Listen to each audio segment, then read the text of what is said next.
বাংলাদেশের অর্থনীতির চাকা ঘুরছে যে কটি অঞ্চলের মানুষের হাত ধরে, তার মধ্যে শীর্ষে রয়েছে একটি নাম, সেটি হচ্ছে নোয়াখালী। প্রবাদ আছে, নোয়াখালীর মানুষ নিয়ে এমন কোনো জায়গা পৃথিবীতে খুঁজে পাওয়া দুষ্কর।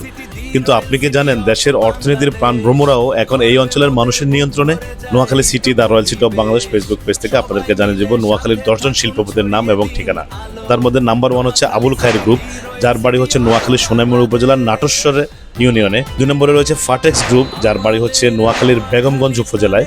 3 নম্বরে রয়েছে বেঙ্গল গ্রুপ অফ ইন্ডাস্ট্রিজ, যার বাড়ি নোয়াখালীর সোনাইমুড়ি উপজেলার নাটেশ্বর ইউনিয়নে। 4 নম্বরে রয়েছে গ্লোবের মালিক হচ্ছে হারুনুর রশিদ, যার বাড়ি হচ্ছে বেগমগঞ্জে।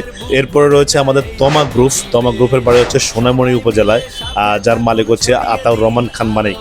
6 নম্বরে রয়েছে মেরিডিয়ান গ্রুপ, যার প্রতিষ্ঠাতা কামাল পাশা, ওনার বাড়ি হচ্ছে আমাদের সোনাইমুড়ি উপজেলার। 7 নম্বরে রয়েছে আমাদের বাংলাদেশের সবচেয়ে জনপ্রিয় এসি পরিবহন গ্রুপের মালিক সালাউদ্দিন আহমেদ, যার বাড়িও কিন্তু সোনাইমুড়ি উপজেলাতে। 8 নম্বরে রয়েছে মার্কেন্টাইল ব্যাংক, জনাব এম এ খান বেলাল, যিনি বর্তমানে নোয়াখালী জেলা সমিতির সভাপতি এবং মার্কেন্টাইল ব্যাংকের নির্বাহী প্রধান হিসেবে কর্মরত রয়েছেন। 9 নম্বরে রয়েছে আলামিন গ্রুপ, আনোয়ার মির্জা। 10 নম্বরে রয়েছে ফরিদ গ্রুপ, যার প্রতিষ্ঠাতা হচ্ছে মফিজুল্লাহ, উনিও আমাদের বেগমগঞ্জ উপজেলার নরোত্তমপুর ইউনিয়নের সন্তান। দর্শক, Noakhali city, the royal city of Bangladesh Facebook পেজে আপনারা চোখ রাখুন। আমি আগামী পর্বে জানিয়ে দেবো আরও 10জন শিল্পপতির নাম এবং ঠিকানা।